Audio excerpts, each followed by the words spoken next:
It's an ordinary Tuesday morning. You wake up, reach for your phone, dead.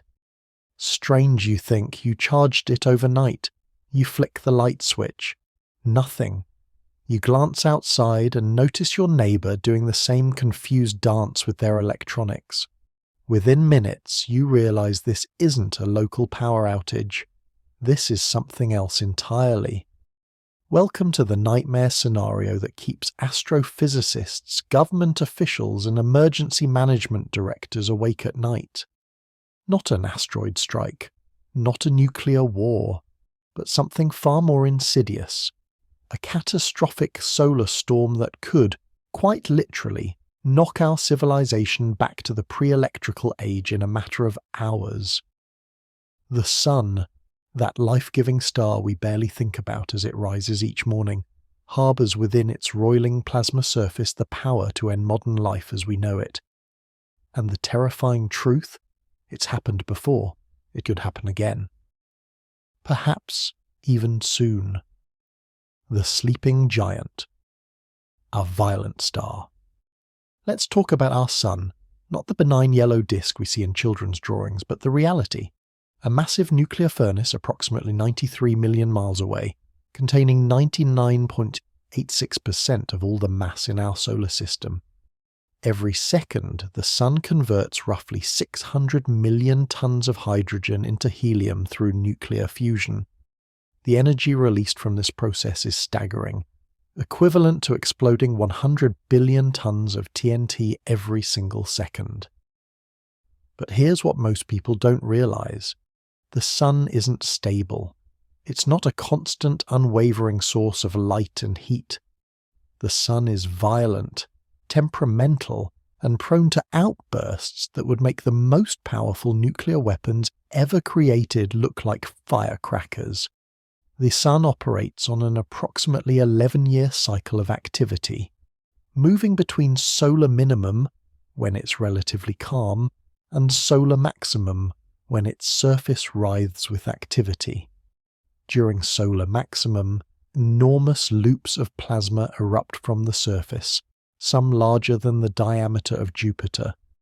These are called solar prominences, and they're beautiful to observe through specialized telescopes, but they're also harbingers of potential catastrophe. The Carrington Event, a warning from history, September 1st, 1859. A British astronomer named Richard Carrington was doing what he did most days, observing and sketching sunspots through his telescope at his private observatory. What he witnessed that day would become one of the most significant observations in the history of solar astronomy. Carrington watched as a massive white light flare erupted from a cluster of sunspots. He couldn't believe what he was seeing. It was unprecedented. He rushed to find someone else to verify the observation, worried his eyes were playing tricks on him. But by the time he returned, less than 5 minutes later, the flare had already disappeared. What Carrington had witnessed was the largest solar flare ever recorded by humans, what we now call the Carrington Event.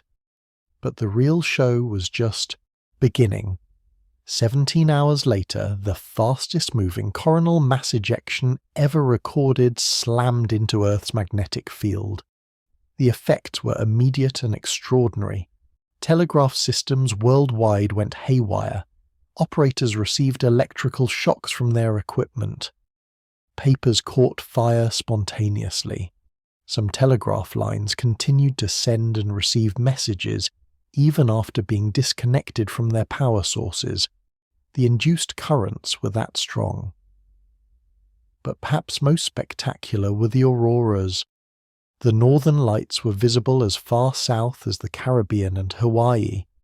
In the Rocky Mountains, the auroras were so bright that gold miners woke up and began preparing breakfast, thinking it was morning. One reporter in the northeastern United States wrote that at 1 a.m. they could read a newspaper by the light of the aurora alone. Here's the crucial thing to understand. In 1859, human civilization ran on muscle power, steam engines, and a relatively small telegraph network. The total impact was remarkable but manageable. Some burnt wires, some disrupted communications, some spectacular light shows. Inconvenient certainly, but not catastrophic. Now imagine the same event today. The modern vulnerability. Our world is fundamentally different from Carrington's. We have built a civilization that runs entirely on electricity and depends completely on interconnected technological systems. Every aspect of modern life, from the food in your refrigerator to the water in your tap, from the gas in your car to the money in your bank account, relies on the electrical grid and the satellites orbiting overhead. A Carrington-level event today would be apocalyptic. Here's why. When a massive coronal mass ejection hits Earth's magnetic field, it creates what's called a geomagnetic storm. This storm induces powerful electrical currents in any long conductor, which means power lines, pipelines, and telecommunications cables. These geomagnetically induced currents, or GICs, can overload transformers, causing them to overheat and fail catastrophically. The problem isn't just that the power goes out. The problem is that the transformers themselves, the massive, expensive devices that step down high-voltage electricity for consumer use, are destroyed. These aren't simple devices you can swap out. Large power transformers are custom-built, take months to manufacture, weigh hundreds of tons, and cost millions of dollars each. There aren't warehouses full of spares sitting around. The global production capacity couldn't replace them quickly even if we tried. A 2008 report by the National Academy of Sciences estimated that a Carrington-level event today could leave 130 million Americans without power for months, potentially years. The economic impact? Between $1 and $2 trillion in the first year alone, and that's a conservative estimate. Full recovery could take 4 to 10 years. The cascade of collapse. The first 48 hours. Let's walk through what would actually happen if a Carrington-level solar storm hit Earth today, not to scare you, but because understanding the threat is the first step in preparing for it. Hour 0. The coronal mass ejection strikes Earth's magnetic field. Within minutes, satellites begin malfunctioning. GPS systems become unreliable.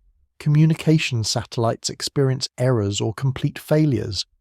The beautiful auroras begin appearing at lower and lower latitudes, a spectacular warning of what's to come. Hours 1 to 3. Geomagnetically induced currents begin flowing through power grids. In regions directly beneath the auroral oval, Canada, Scandinavia, Russia, grid operators notice voltage fluctuations.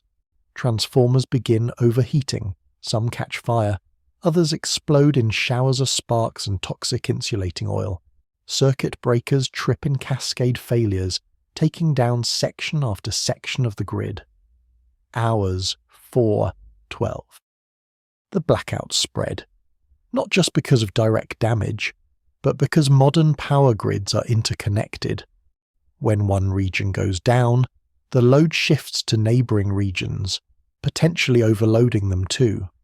It's like a row of dominoes, each one triggering the next. Within half a day, most of North America and Europe could be dark. Hours 13 to 24. Emergency services are overwhelmed. Hospitals switch to backup generators, but these are typically designed to run for only a few days. Traffic lights are out, creating chaos at every intersection. Cell towers, which have battery backup, begin failing as those batteries drain. Communication becomes increasingly difficult. Hours 25:48. The realization begins to set in. This isn't a normal blackout. Food in refrigerators and freezers begins to spoil. Gas stations can't pump fuel because the pumps are electric. ATMs don't work. Credit card systems are down. Even if stores remain open, people can only use physical cash. and most people don't carry much anymore. Week 1. The new reality. By the end of the first week, modern civilization has essentially stopped functioning. Water treatment plants have shut down. The water still in the pipes is safe for now, but once it's used up, there's no more coming. People begin filling every container they can find. In cities, store shelves are bare within days. Just-in-time inventory systems mean there's rarely more than 3 days of food in the entire supply chain. Fuel shortages become critical. Remember, even if oil refineries have backup power, they can't pump fuel to gas stations, trucks can't deliver goods without fuel, and the entire logistics network relies on GPS and computerized systems that are now offline. Healthcare becomes a crisis. Hospitals burn through their generator fuel. People on dialysis, ventilators, or other life support systems face life-threatening situations. Pharmacies can't refill prescriptions because the systems are down. People with chronic conditions, diabetes, heart disease, asthma, find themselves without their medications. Urban areas become especially dangerous. High-rise buildings become uninhabitable without working elevators and climate control. In summer, heat becomes deadly. In winter, people freeze. Without working sewage systems, sanitation rapidly deteriorates, creating conditions ripe for disease outbreaks. Months into the darkness. If the transformers are destroyed, and in a Carrington-level event many would be, the blackout could extend for months or even years while new ones are manufactured and installed. The death toll would be staggering. Not from the solar storm directly, but from the cascade of failures it triggers. One study estimated that within 1 year of a prolonged blackout, 90% of the US population could be dead from starvation, disease, and violence. That number seems impossible until you think it through. Most people have less than a week's worth of food in their homes.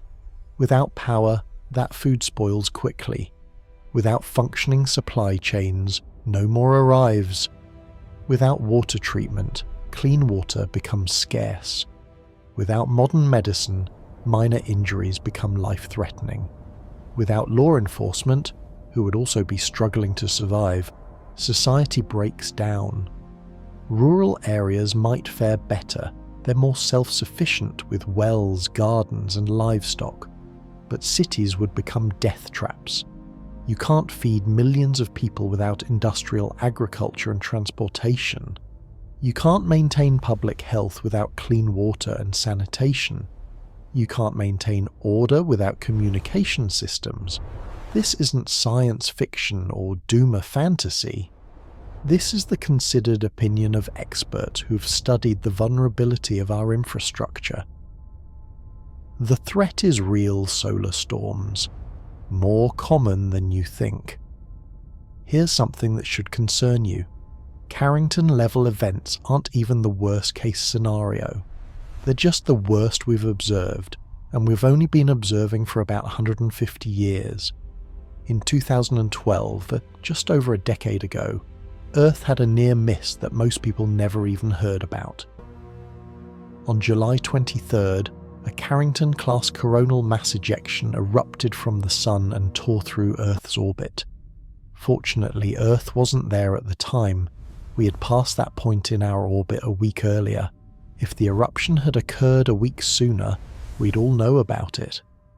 We might be living through the aftermath right now. One scientist from NASA calculated that the CME was powerful enough to have caused technological disruption unprecedented in modern history. The economic impact could have exceeded $2 trillion. Studies of ice cores and tree rings, which preserve evidence of historic solar activity through isotope deposits, suggest that Carrington-level events occur roughly once per century. But even more powerful superstorms appear in the geological record every 500 to 1,000 years. We're overdue for one. In fact, there's evidence of a solar storm around 774 AD that was potentially twice as powerful as the Carrington Event. Back then, it had zero impact because human civilization didn't rely on electricity. Today, such an event would be civilization ending. The satellite apocalypse. Let's talk about something often overlooked: satellites. We have approximately 8,000 satellites orbiting Earth, with thousands more planned in coming years. They control our GPS systems, our communications, our weather forecasting, our military operations, and increasingly, our internet access. During a major solar storm, satellites are bombarded with high-energy particles. This can cause immediate failures, fried electronics, degraded solar panels, disrupted orbits. Even satellites designed with radiation shielding can be overwhelmed by the most powerful solar events. The loss of GPS alone would be catastrophic. Modern shipping, aviation, agriculture, construction, mining, and countless other industries depend on GPS for precision positioning. Planes couldn't land safely. Ships couldn't navigate. Farmers couldn't plant crops efficiently. The entire system of global logistics would grind to a halt. And here's the nightmare scenario: satellite collisions. When satellites fail, they become uncontrollable debris. If enough satellites fail simultaneously, they could collide with other satellites, creating more debris, which creates more collisions, a cascade called Kessler syndrome that could render certain orbital zones unusable for decades. We could lose access to space itself, the unpredictable sun. Perhaps most frightening is how little warning we'd have. Our best detection system is a satellite called DSGOV, positioned between Earth and the Sun. It can detect coronal mass ejections headed our way, giving us perhaps 15 to 60 minutes of warning before impact. What can you do with 15 minutes of warning? Not much. Grid operators might be able to shut down some systems to protect them, but that's about it. There's no time for mass evacuations, no time to secure food supplies, no time to prepare the population. We're essentially flying blind, hoping that we're not unlucky. It's like building a house in a hurricane zone and hoping a hurricane never comes. Except in this case, the entire planetary civilization is the house, and we know the hurricane will eventually arrive. Can we survive? The good news: yes, there is some. Before we descend completely into despair, let's acknowledge some positive developments. Scientists and engineers are not sitting idly by. There are efforts underway to harden our infrastructure and improve our early warning systems. First, detection and monitoring have improved dramatically. We have multiple satellites watching the sun constantly, and our understanding of solar physics has advanced enormously. We're better at predicting solar activity, even if we're still not great at it. Second, some utilities have begun hardening their systems. This means installing devices that can absorb geomagnetically induced currents before they reach transformers. It means having spare transformers available. It means designing grid segments that can be isolated to prevent cascade failures. Third, there's growing awareness at the government level. In 2016, the Obama administration released a National Space Weather Strategy and Action Plan. It's a start, though implementation has been inconsistent. The bad news. Unfortunately, the progress has been far too slow. Hardening the entire electrical grid would cost billions of dollars, money that utilities and governments have been reluctant to spend on a threat that seems abstract and distant. There's a perverse economic incentive at play. The cost of protection is immediate and certain, while the cost of disaster is future and probabilistic. It's the same reason people don't buy earthquake insurance until after an earthquake, even in seismic zones. except in this case there's no after. By the time the solar storm hits, it's too late to prepare. Moreover, international coordination is lacking. A solar storm affects the entire day side of Earth simultaneously. It doesn't matter if the US hardens its infrastructure, if Canada's grid fails and takes down interconnected systems. We need global cooperation, which has proven difficult to achieve even for acknowledged crises like climate change. What about 2025? You might be wondering, why 2025 specifically? Is there a special threat this year? The current solar cycle, Solar Cycle 25, has been more active than initially predicted. This sun reached solar maximum earlier than expected, with peak activity anticipated around 2024-2025. This means we're currently in a period of elevated risk. Does that mean a civilization-ending solar storm will definitely hit in 2025? No. The odds of a Carrington-level event in any given year are roughly 1–2%. Those aren't high odds, but they're not zero either. And unlike most threats, this one could happen with virtually no warning. It's like knowing there's a loaded gun pointed in your general direction, and there's a 1–2% chance per year that it will fire. You might be fine. You'll probably be fine. But do you really want to take that risk without wearing body armor? The personal preparation dilemma. So what can you, as an individual, do? The frustrating answer is, not as much as you'd hope, but more than nothing. Basic emergency preparedness helps. Having food, water, medical supplies, and means of communication that don't rely on the electrical grid is smart regardless of the threat. A solar storm, an earthquake, a hurricane, a pandemic. The basic preparations overlap, but let's be honest, individual preparation can only go so far. You can't stockpile a year's worth of food and water. You can't protect yourself from societal collapse single-handedly. You can't generate your own electricity indefinitely. If the grid goes down for months or years, almost everyone is in serious trouble, prepped or not. The real solution requires collective action, hardening critical infrastructure, maintaining spare transformers, improving early warning systems, and developing rapid response capabilities. These aren't things individuals can do. They require government and corporate action, driven by public demand. A cosmic perspective. Let's zoom out for a moment. Earth has existed for 4.5 billion years. Complex life has existed for about 600 million years.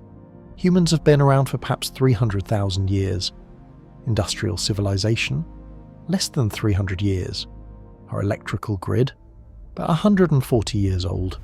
In the grand cosmic scheme, we are infants playing with matches in a universe we barely understand. The sun has been erupting with coronal mass ejections for billions of years. It will continue doing so for billions more.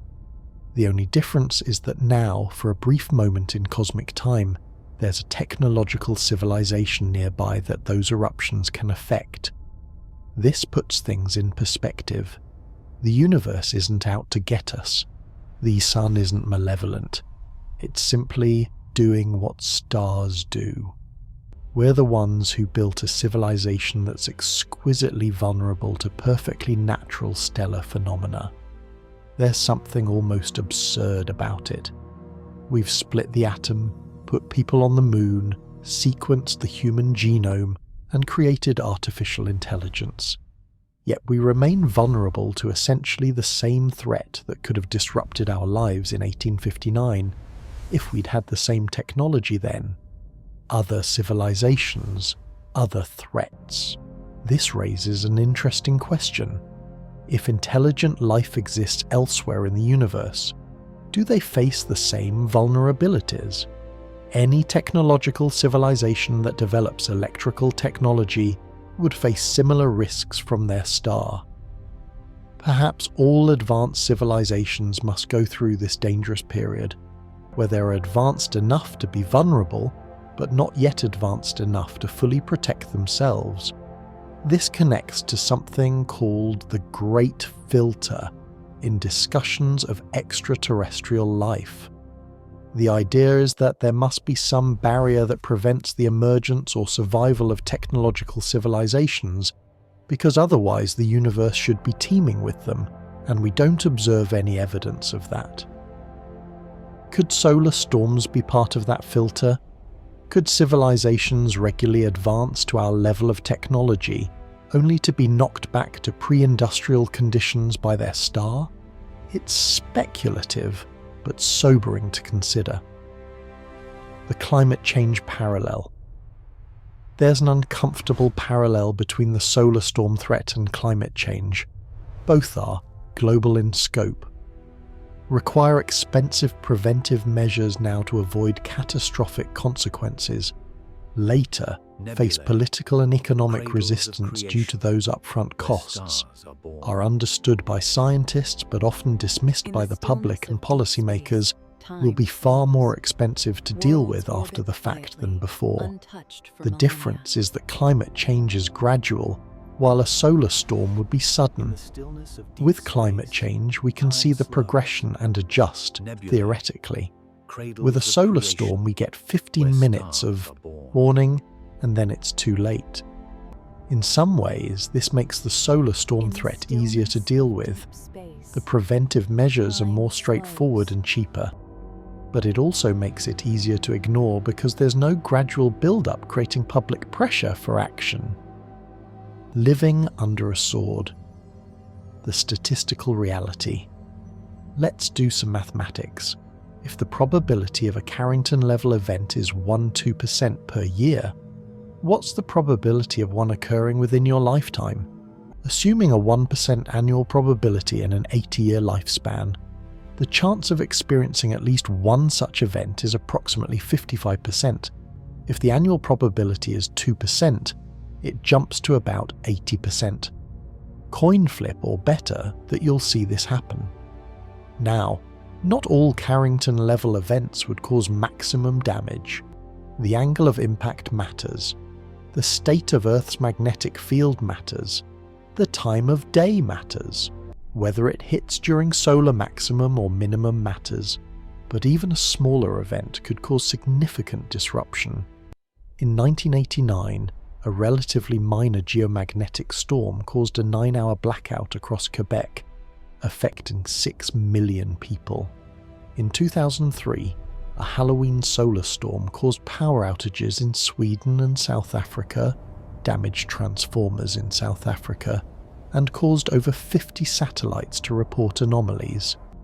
These weren't Carrington-level events, they were orders of magnitude smaller. The question isn't whether another major solar storm will occur, it's when, and whether we'll be ready. What happens next? There are a few possible futures we're heading toward. Scenario 1, the lucky path. We continue muddling along with minimal preparation. No major solar storm occurs for another century or two, by which time technology has advanced enough that we're either protected or less vulnerable. We look back and laugh at how worried we were. This is the best case scenario, but it requires continued luck. Scenario 2, the wake-up call. A moderate solar storm causes significant but not catastrophic damage, extensive blackouts, destroyed satellites, economic disruption, some deaths. It's bad enough to force serious investment in protection, but not so bad that we can't recover. We harden our infrastructure and weather future storms more successfully. This might be the most realistic good outcome. Scenario 3, the catastrophe. A Carrington-level or greater event strikes before we're prepared. Millions die. Civilization regresses decades or centuries. Recovery takes years or generations. This is the nightmare scenario that keeps experts awake at night. Scenario 4, the slow response. We continue slowly improving our preparedness. When a major storm eventually hits, it causes massive disruption. but hardened critical infrastructure survives. We experience something like a controlled crash rather than catastrophic collapse. Difficult, painful, deadly, but survivable as a civilization. Which future we get depends largely on choices being made right now by governments, utilities, and satellite operators, and by public pressure demanding those entities take the threat seriously. A call to awareness. The Sun will send another Carrington-level coronal mass ejection toward Earth. Perhaps this year, perhaps next decade, perhaps next century, but it will happen. That's not speculation, it's statistical certainty. The question is whether humanity will be ready. Will we have hardened our transformers? Will we have backup systems? Will we have rapid response plans? Will we have spare critical components ready to deploy? Or will we still be vulnerable, hoping we stay lucky for a little bit longer? The irony is profound. We've become so dependent on technology that natural phenomena our ancestors barely noticed could now end our civilization. The very advancement that's given us such power has also given us such vulnerability. This isn't about fear-mongering or doomsday predictions. This is about understanding the actual scientifically validated risks we face and demanding appropriate action. We have the knowledge to protect ourselves. We have the technology to harden our infrastructure. What we need is the collective will to actually do it. The Sun doesn't care about our politics, our economics, or our priorities. It's a giant ball of nuclear fire that periodically hurls plasma into space. Sometimes that plasma comes our way, and when it does, we'd better be ready. Because here's the final truth. Civilization is more fragile than we imagine. We're always just one disaster away from darkness. The question is whether we'll prepare for the threats we can anticipate, or whether we'll wait until it's too late and spend generations wishing we'd taken action when we had the chance. The sun rises every morning, predictable and constant, or so it seems. But beneath that benign facade lurks a force powerful enough to erase in hours what took us centuries to build. We'd be wise to remember that and act accordingly. The next solar storm is coming. The only question is, will we be ready?